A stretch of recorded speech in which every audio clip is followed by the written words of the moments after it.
yookiin hojjedhu yookiin baradhu lameen irraa takka filadhu masluufummaarraa fagaadhu jee walaleessaa moo wallisaan tuni dhaamsa ergaa guddaa ifirraa qabdi. Ilmi namaa waan lameen kan keessaa takkarra jiraachuun dirqama. Lameen kanaa ala yoo taate ati nama faayidaa qabu miti. Ilmi namaa barumsaan bareeda, ilmi namaa akkasuma hojiin yookiin dalagaan bareeda. Yoo barumsarraas hin jiraan, yoo dalagaarraas hin jiraan, mee maalirra jirta? Takka dhaabbadhuuti if gaafadhu.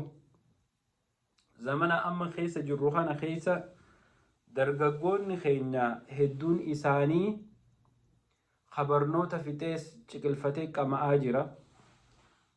Dalagaa hin jirtu. Gaafuma baratu sanii irra hedduun namaa hojii mootummaatiin harkadha jee ifitti hime barateensaa hojii mootummaa dhabamnaan namni harka marateetuma ciisu taate dubbiin.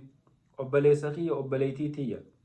Yaata warri umrii isaanii guutuu itti laffa'anii osoo hin qabne xiisha isaaniitirraa xiqqoo qaban hiikanii si barsiisan. Eega barattee eebbifamte booda hoo ol deebitee maatii teetirratti ba'aa ta'aa jirtamu.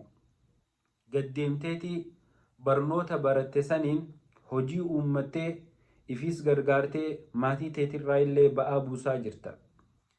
Obboleessa kiyya obboleettii tiyya ilmi namaa wanni baratuuf sammuu ifii tana jijjiiruuf barata. Barnoonni sammuu teessin jijjiirin gabbu'ee hojii sitti godhee jijjiirama sirra fidee nama gaarii hawaasa keessatti sin taasisu. Yeroo barattu hojii mootummaa yaadaa hin baratin. Namni baratee hojii mootummaa harkatu parsantii takkaa fi laman ga'u poppuleeshina biyyattiin qabdu guddoo kana keessa. Baradhu yeroo barattu waan baratte saniin hojii uummachuuf amata 15-16 barattee yoo eega eebbifamte booda sammuu itti hojiin uumtu yoo dhabde wanni baratte sanuu waan jirtu jechuudha. Kanaaf obboleessa kiyya nama lameen kanaa ala jiru hin tahin. Yoo barumsi si dide mudhii tee martifadhu warra keessanitti ba'aan tahini deemi baradhu warra keessanirraa achi bahi. Haatee si qaraasiste, abbee si qaraasiste, eega qaraate boodallee manuma isaaniititti siruma warra keessaniitirra fuutee jaartii fi ilmoo teetis warrummaan keessan nafaquun wallaahi aziimtu musiibaadha. Musiiba irraa maganfatanii rabbi isin haasattaru.